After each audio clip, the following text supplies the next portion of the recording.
คลิปนี้ไผบ่อยากถูกแบนทาง Facebook เนาะให้เบิ่งจนจบว่าเหตุผลเป็นหยัง Facebook จึงแบนเฮาเนาะแล้วก็ถูกตัดสิทธิ์บ่ให้เฮานำใช้ Facebook อีกเลย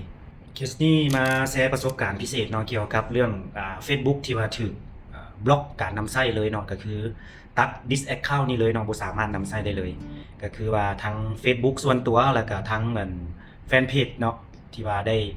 ตั้งไว้เนาะเป็นเฟซ Business เนาะก็ถือว่าบ่สามารถนำใช้ได้เลยแล้วมันขึ้นข้อความนี้ต่างๆเนาะให้เฮาได้โหลดให้เฮาได้เก็บข้อมูลคืนเนาะก็คือเหตุผลเป็นหยังจึงไป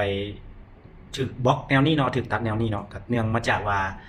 เฮาหันเข้าหลายยูสเซอร์โพดเนาะซึ่งว่าเฮาได้เข้า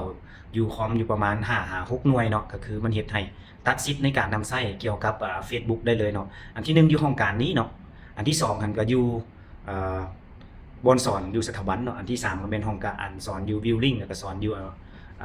มาสเตอร์แล้วก็มีเฮ็ดอยู่เฮือนอีกเนาะแล้วเหตุผลนี้ก็จึงเฮ็ดให้ Facebook หันถูกตัดแล้วก็บล็อกไปเลยเนาะแบบว่าเบิดว่าบ่มีหายูสเซอร์หาทุกอย่างบ่เห็นเลยเนาะนั่นก็คือถูกตัดไปเลยเหตุผลสำคัญแม่นเฮาใช้